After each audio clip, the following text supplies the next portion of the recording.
Well, we're all gathered here today. Welcome to the 8th annual reading of the HCCLA Declaration of Independence reading. We're gathered here because of an idea that started back in 1761 in a court of Massachusetts about the idea where the American Revolution was born. And 8 years ago, another great American, Rob Fickman, came up with the idea to read the Declaration. Please welcome Rob Fickman. Thank you. I'd like to welcome everyone. In 2010, we started reading the Declaration here. This year, there are 118 readings across Texas. I spoke with the president of the State Bar of Texas. I don't normally do that. He's participating for the second year in the reading up North Texas. My friend, John Raley, y'all know Michael Morton's lawyer, is here with us. John, where are you? Raise your hand. Okay. We certainly welcome John. There would be no Michael Morton Act without his hard work, and I'll just give him a plug for AG. We want to thank the judges that are here and everybody that's in attendance, citizens, everybody. And what? Okay. Accused and unaccused, waiting to be accused. This event belongs to the Defense Bar. We've started a fine tradition, and I hope it will go on for many decades to come. We are also joined today by our colleagues in San Diego, where they'll be reading. We're also joined by Dallas Attorney Richard Anderson, who will be reading in the Greek Isles, the Declaration of Independence, which started here. Now I have some brief comments, and it's hot, so I'll be very brief. Our nation seems divided politically now more than at any time during my life, and civil discourse has devolved into name-calling. It seems like we've reached kind of an all-time low. So let's hope that July 4th will be an opportunity for us to remember that as Americans, we are always united by far more than that which may divide us as Americans. Reading the Declaration is a powerful reminder that we are united by our love of liberty and our rejection of tyranny. We are a free people, and our founders declared that as a free people, we would not be ruled by a tyrant. And thus they got rid of King George. It's that simple. Let us hope that reading the Declaration will serve as a reminder as to what it means to be an American. The Declaration defines our nation's most fundamental principles. Our fidelity must always be to the principles enunciated in the Declaration. The words of the Declaration must not only be read, they must be given life. And these words are given life every time one of the defense lawyers standing behind me stands up and fights for somebody's liberty in this courthouse. And every time someone stands up to a tyrannical person in power, these words are given meaning. So we must never be silent in the face of tyranny. Silence in the face of tyranny is complicity.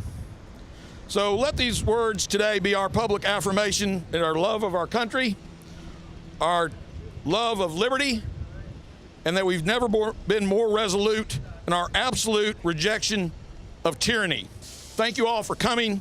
God bless America.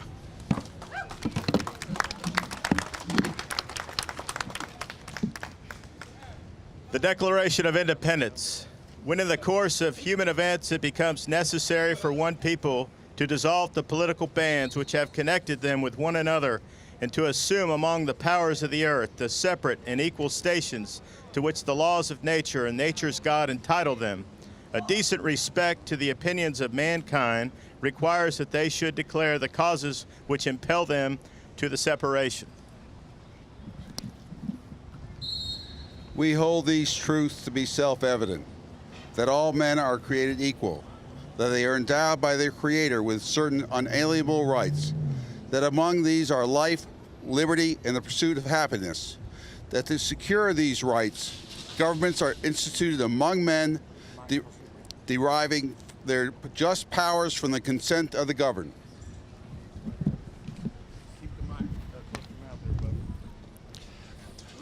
That whenever any form of government becomes destructive of those ends, it is the right of the people to alter or to abolish it, and to institute a new government, laying its foundation on such principles and organizing its powers in such form as to them shall seem most likely to affect their safety and happiness.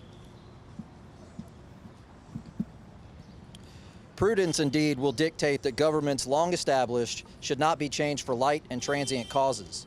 And accordingly, all experience has shown that mankind are more disposed to suffer, while evils are sufferable, than to right themselves by abolishing the forms to which they are accustomed. But when a long train of abuses and usurpations, pursuing invariably the same object, evinces a design to reduce them under absolute despotism, it is their right, it is their duty to throw off such government and to provide new guards for their future security.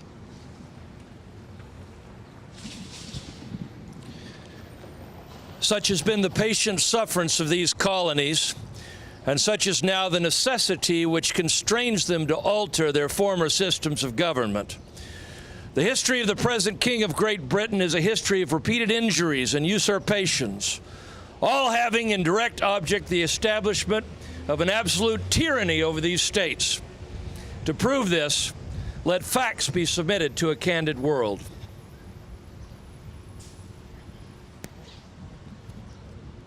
He has refused to assent to laws the most wholesome and necessary for public good.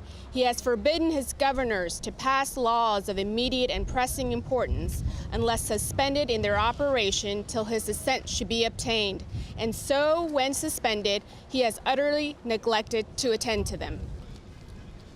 He has refused to pass other laws for the accommodation of large districts of people, unless those people would relinquish the right of representation in the legislature, a right inestimable to them and formidable to tyrants only.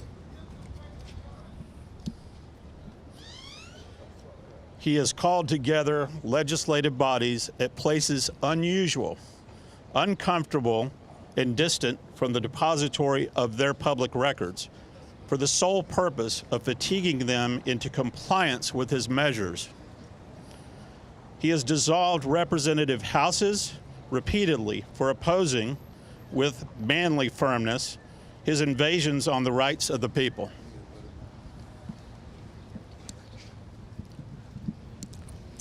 He has refused for a long time after such dissolutions to cause others to be elected, whereby the legislative powers, incapable of annihilation, have returned to the people at large for their exercise, the state remaining in the meantime exposed to all the dangers of invasion from without and convulsions within. He has endeavored to prevent the population of these states, for that purpose obstructing the laws for naturalization of foreigners, refusing to pass others to encourage their migrations hither, and raising the conditions of new appropriations of lands. He has obstructed the administration of justice by refusing his assent to laws for establishing judiciary powers.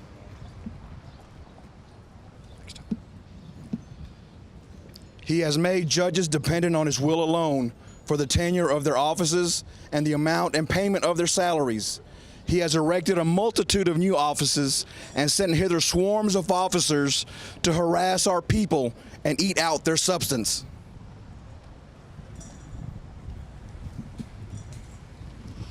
He has kept among us in times of peace standing armies without the consent of our legislatures.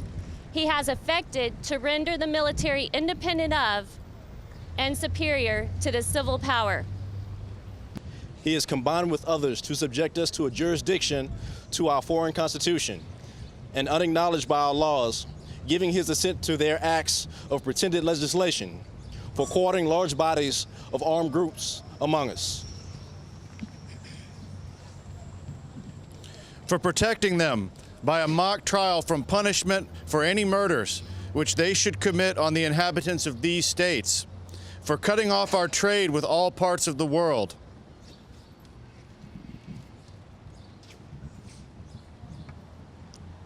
for imposing taxes on us without our consent, for depriving us in many cases of the benefit of trial by jury, for transporting us beyond seas to be tried for pretended offenses, for abolishing the free system of English laws in a neighboring province, establishing therein an arbitrary government, and enlarging its boundaries so as to render it once an example and fit instrument for introducing the same absolute rule into these colonies. For taking away our charters, abolishing our most valuable laws, and altering fundamentally the forms of our governments. For suspending our own legislatures and declaring themselves invested with power to legislate for us in all cases whatsoever. He has abdicated government here by declaring us out of his protection and waging war against us. He has plundered our seas, ravaged our coasts, burnt our towns, and destroyed the lives of our people.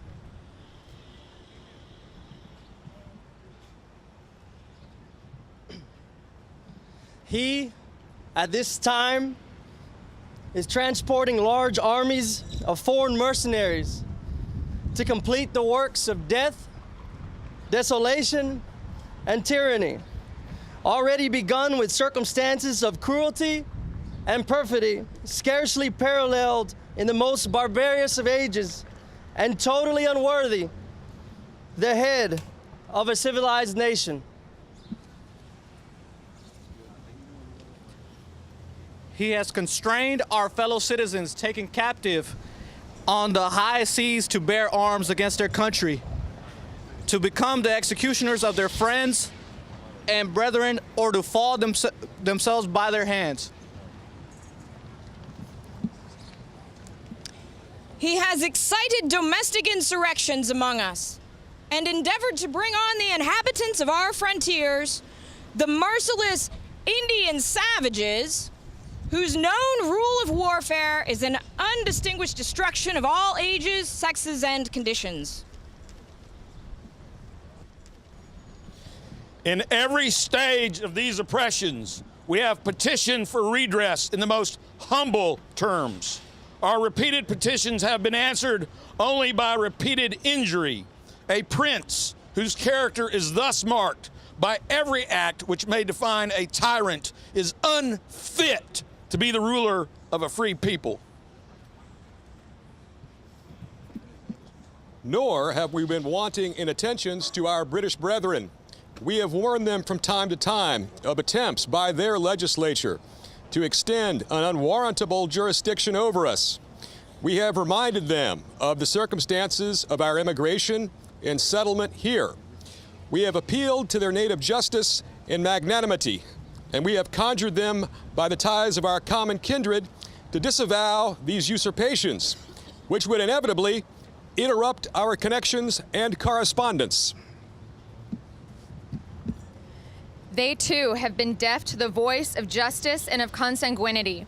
We must therefore acquiesce in the necessity which denounces our separation and hold them as we hold the rest of mankind, enemies in war, in peace, friends. All right, those of you who have a copy of this, you're free to read along with me as I'm reading this very important part of this Declaration of Independence.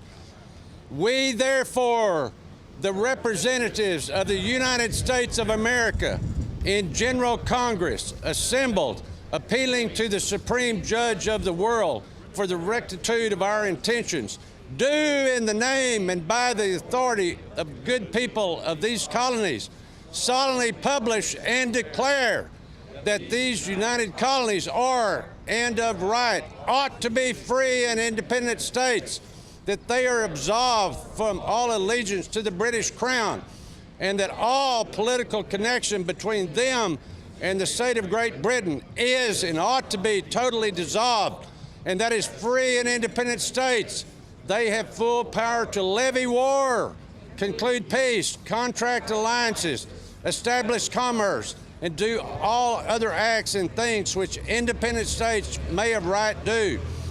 And for the support of this declaration, with a firm reliance on the protection of divine providence, we mutually pledge to each other our lives, our fortunes, and our sacred honor.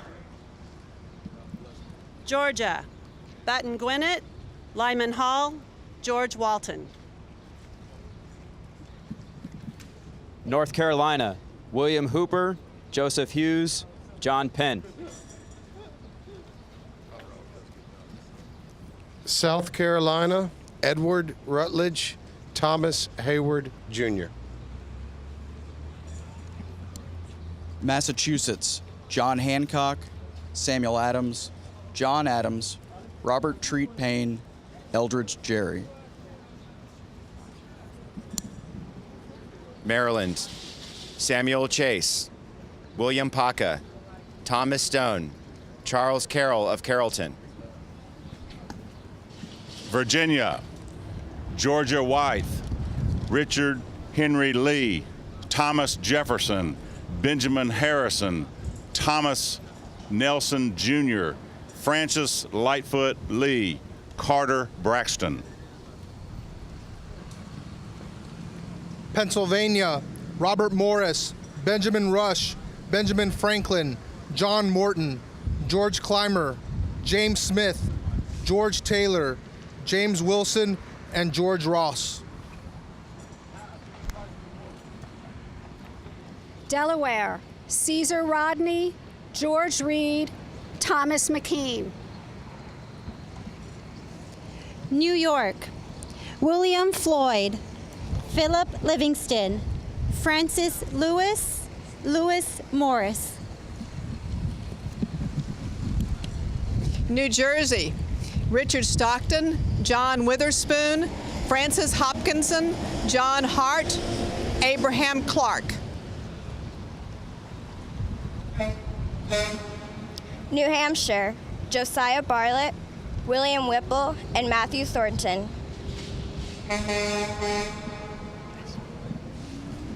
Rhode Island, Stephen Hopkins, William Ellery. Connecticut, Roger Sherman, Samuel Huntington, William Williams, and Oliver Wolcott. On behalf of HCCLA, we want to thank everybody for coming out. We specifically want to thank Judge Mark Brown for being here. We will continue to fight for freedom with the tools of freedom. God bless America, and have a great 4th.